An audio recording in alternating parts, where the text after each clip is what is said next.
Hello everyone, isang magandang araw na naman po and welcome sa panibagong yugto ng aming buhay. And for today's video guys, samahan niyo po muna kami sa aming daily routine for this weekend. Sasamantalahin na natin yung araw na ito dahil ito lang yung ating pahinga at pakakasama natin ito yung ating little boy. Tinanghali na nga po kaming gumising ngayong morning. Gawa ng late na rin po kaming umuwi kagabi dahil galing nga po kami doon sa handaan. At syempre, wala nang patumpik-tumpik pa guys para hindi naman masayang ang oras natin. Ito na nga po pala, ang dalawa lalabas po sila para bumili ng gas para doon sa aming pag-grass cut at ilalagay nga po doon sa grass cutter.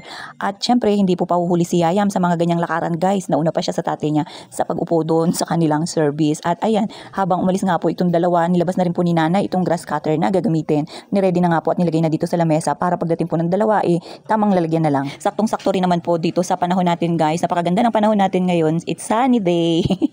Yan yung ating weather condition sa ngayon. So magandang mag-grass cut ngayon at kita nyo naman yung ating mga damo dito sa gilid ng bakod guys. Tingnan nyo, ang gandang tignan, kulay berde, di ba? Pero hindi pwedeng pagandahin natin at palakihin natin yan yung mga damo dahil nga aakyat yan dito sa bakod natin. So masisira yung ganda ng paligid. Wow, may ganda.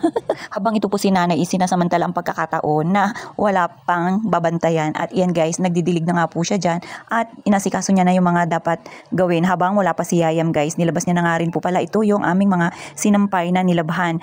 Halos puro mga damit yan guys, si Big Boss, kita nyo naman ang lalaki, di ba? So ayan, inunti-unti na nga po ni nanay, pero kahapon nailabas niya na rin yan guys. Mas maganda rin po kasi na naiinitan yung mga damit na kahit na nadadryer na siya, nabibilad pa sa araw, mabango siya at nawawala yung anong tawag dun guys, yung kulob ng ating mga sinampay.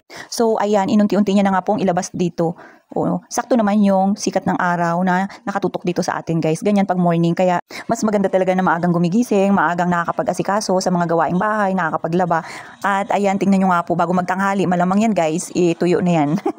At pwede na nating tupiin mga pagdating ng hapon. Syempre, tamang relax-relax na yan tayo pagdating ng tanghali or before magtanghali guys, di ba? Dahil yun ang kaibahan pagka maaga tayong gumigising. At ayan nga guys, after nga po niyan, dahil wala na rin gagawin si nanay, gaano dito naman sa bahay guys, hindi naman ganun kabigat yung mga ginagawa. At pagka weekend nandito rin naman po ako. Nakita nga po pala ni nanay, ito yung mga papaya na nagsitubuan dito. Pero ito po, may mga tatanggalin siya gawa ng, sabi niya, walang mga pakinabang daw po. Ito yung mga lalaking papaya. Kaya kumuha na po siya ng itak na pangtanggal dito guys para mabawasan yung sikip at makasibol ng husto yung ibang papaya kasi medyo nagsiksikan po siya at yun po kasi ay hindi namin kusang tinanim. Yun po ay yung mga buto lang na pagka kumakain kami nilalagay namin dun guys. At hindi ko na nga rin po pala na videohan kanina dahil sa sobrang busy. Ayan, tapos na po pala ito si Big Boss mag-grass cut sa paligid dito lang sa labas namin guys, pero mayroon pa rin yan siyang iga-grass cut mamaya yung dun banda sa likuran ng bahay namin dahil nga po mainit na raw at hindi niya nakaya, baka ma-heat stroke na siya kasi yung mga nakaraang pag-grass cut niya medyo tanghali na po siya nag-start, kaya nung matapos po siya sabi niya parang sumasakit po yung kanyang ulo, kaya buti na nga lang guys may mga kasama siya dito sa bahay, nagtawag po siya kaya agad-agad po siya nagpubuhos ng tubig para mabawasan yung init guys, yung singaw ng init sa kanyang katawan. At ayan nga po, dahil hindi pa siya na-satisfy iningatan niya rin guys yung mga kontador dito ng tubig, kaya hindi niya sinama kanina sa pag-grass cut, baka raw po tamaan. So ang ginawa niya guys, ayan, minano-mano niya na lang, binunot niya na lang isa-isa yung mga damo dito guys na nakapalibot sa mga kontador dito malapit sa bahay kasi nga po pantay pa rin siya sa bakod namin, so kailangan malinis namin to guys para yung mga ahas, malenyo, dyan tumira or dumaan dyan, wala siya lang mapagtaguan. At ayan nga po, ito yung habang nagdadamo dito si Big Boss guys, yung kanyang inaanak, ipanay ang sigaw. Talagang napakakit ng batang ito. Ninong! Anong gusto ni Samsam? Ninong! Pasko na Ninong! Ninong! Pasko na Ninong!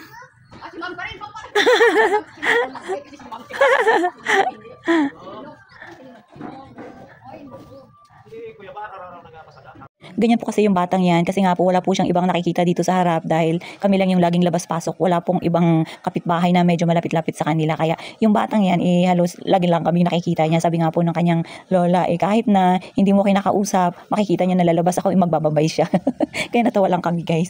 So ayan guys, after nga po na mag-grass cut, pero magpapahinga lang yan siya, sabi niya mamaya niya itutuloy. Ito nga po, nagre-ready na rin sila para yan, maliligo yung aming little boy dito sa kanyang swimming pool. At habang nagpapahinga po yung tatay, itong si Yayam, panay din po ang ikot-ikot. Kakaikot niya po, nakita niya itong ice candy na nakalagay dito sa tabi ng tatay niya. Abay, talaga naman, yan yung pinaka-paborito niya guys. Pero may mga flavor din ng ice candy na kahit na anong alok namin sa kanya, ayaw niyang kunin or depende na lang sa kanya guys ng flavor ang kanyang kakainin, pero madalas ilagyan siya nagsisilip dito, lalo pa pag may mga bumibili at nakikita niya, yan, hindi rin siya papahuli. At yan guys, bago nga po namin nilagay ang swimming pool, nilagyan po muna namin ng luna rin po ba yung tawag dito sa inyo guys, basta yan, para pansapin at hindi siya madaling mabutas, ito yung kanyang swimming pool. At dahil nga po ilang buwan na rin siguro na hindi nakakaligo dito si Yayam guys, nilinisan na rin po namin pala ito yung kanyang swimming pool dahil napansin namin, dumidikit na yung mga lupa na nandito sa loob at talagang pinasukan na siya guys ng dumi. Minsan po kasi pag nakalagay lang yan dito sa kubo, nandito rin yung mga miming, dito sila natutulog at talagang mas presko kasi dito guys sa bahay. Pagka ganyan, yung mga pusa gustong gusto tumambay dito sa kubo. Kaya ayan, si nanay nagsacrifice na naman para lang dito sa kanyang alaga. Yan kita nyo naman po, nililinis niyan swimming pool. Ay, naku na po. At habang nililinisan niya nga po ito yung swimming pool, ayan guys, si Yayam, ipanay na rin ang dance. Talagang excited na rin siya na makaligo ulit. Pero sa sobrang dami nga po ng dumi na nagsipagdikitan dito, parang sabi ni nanay matatagalan pa. At itong si Yayam guys, tingnan nyo nga po, hawak-hawak na ang hose. At yan, nagulat nga si nanay kasi yung kakapusit-pusit ni Yayam ng tubig dito sa hose, ayan, tingnan nyo nga. Nagulat si nanay guys dito sa tubig na itutok ni Yayam sa kanyang likuran. Tingnan nyo nga po. Kasi di ba po pagka ganitong morning, yung tubig na lumalabas sa house malamig pa. Kaya ganyan guys, tingnan nyo nga po si nanay at si Yayam. Pagka busy-busy talaga, ito hindi naghihiwalay kahit nasa hirap at kinawa. Ayan guys, nilabas na nga po pala ni nanay kasi gugupitan na namin ito yung aming little boy yan. So, kailangan ilagyan natin siya ng balot para hindi siya katikatihin. At habang itong si nanay, aayusin niya na ito yung swimming pool habang gugupitan namin si Yayam. Pero guys, kung inyong mapapansin, ayaw talaga magpapigil ni Yayam guys. Bumabalik-balik siya dito sa swimming pool na inaayos ni nanay. Gustong-gusto na talaga mag-swim. Pero guys, hindi pa nga po pwede. Gawa na, gugupitan pa namin siya at para isahan na lang. Kasi alam nyo naman, di ba, pagka basa, dumidikit ang buhok. Kaya ganyan, tingnan nyo nga po, parang nag-shower na ang little boy namin. Pagkakulit-kulit talaga, kami na lang ang nag-a-adjust guys. So ayan, yung mga time na yan guys, ayaw niya talagang bitawan yung hose. Kaya itong si nanay, pilit niyang kinukuha na kahit na umiyak kasi nga po magtatanghali na, kailangan po magupitan na siya at maliguan kasi mamaya konti lang iiyak na yan guys. Alam nyo naman, pagka little boy ay pagka inaantok na, panay na ang iyak niyan at hindi mo na malaman kung ano yung problema. At itong si Big Boss guys, kita nyo naman nagaantay na. So kailangan pumwesto na kami, kaya kinuha ko na nga po itong si Yayam para magupitan na. At ayan, tingnan nyo nga po, pagkakapal-kapal na ng kanyang buhok. Madalas nakikita ko yan siya, panay na ang kamot niya. Kaya, pero guys, napakabilis lang humaba nito ng buhok niya. Di ba halos siguro wala pang 2 buwan nung ginupitan ko ito. Kung inyong nasusubaybayan yung aming video guys, makikita ninyo. Saglit lang talagang humaba ng kanyang buhok. Tingnan nyo nga guys, ganun pala no, pagka araw-araw siyang naliligo, ayan, kumakapal ang kanyang buhok at tingnan nyo, itim na talaga. Abay, parehas na kami malamang. Sa akin siguro to nagmana guys. Kasi yung buhok naman ng tatay niya, hindi naman siya makakapal. So, ayan na nga po.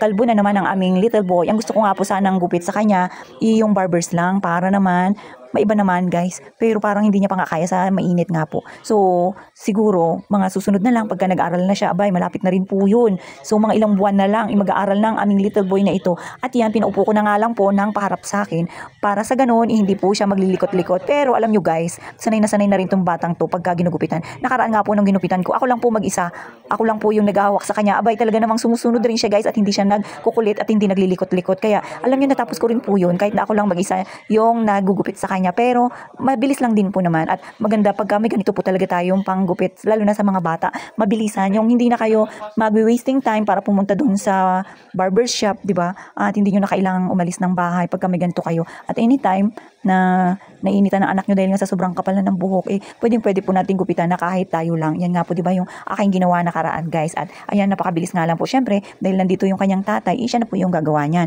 At dahil nga po init na yung bata, at isa pa yung buhok po na maliliit, dumidikit po lalo pa pag ganitong basa. So ayan nga guys, kaya pinunas-punasan ko nga lang po yan. At pansin ko nga po, inaantok na siya habang ginugupitan. Tingnan nyo po. Siguro guys, kinakalaman siya.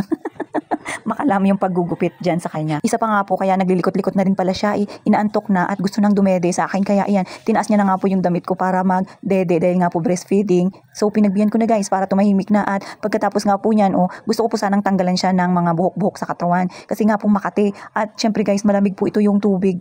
Yan, yung lumalabas sa gripo, kaya panay ang yakap-yakap sa akin nilalamig siya guys. Kaya sabi ko kay nanay, dito na lang namin liliguan. Kasi madalas pag morning, nililiguan namin po yan dun sa taas at may halong warm water. So ayan guys, O tinapos ko na nga po para hindi na sila maligo. Tamang matutulog na lang. So after nga po namin dito sa baba guys, dahil mainit na rin. Kaya sabi ko kay nanay, pwede na itong iakyat at bihisan. Talagang matutulog na to guys. At hindi nga po talaga ako nagkamali. So ayan na, tingnan nyo guys, 'di ba? So dahil nga po siguro pagod na pagod at sobrang init, yan, natulog na ang aming little boy. Ganyan na po talaga ang buhay pagka may mga baby tayo sa bahay na inaalagaan. So yan nga po, at si nanay, syempre guys, tapos na maligo. At yan na, talagang araw-araw po yan siyang naglalaba. Pero sabi ko nga po kay nanay, damit lang ni Yayam yung labahan niya ng daily para po hindi mahalo dun sa aming mga damit. Alam niyo naman pag baby, habang ang aming baby damulag, ang aming big boss guys ay natutulog na rin, abay napagod sa pag-grass cut. So guys, tingnan nyo nga po, ang ganda ng panahon. Ako'y maliligo na muna. See you ulit sa susunod na video. Bye-bye!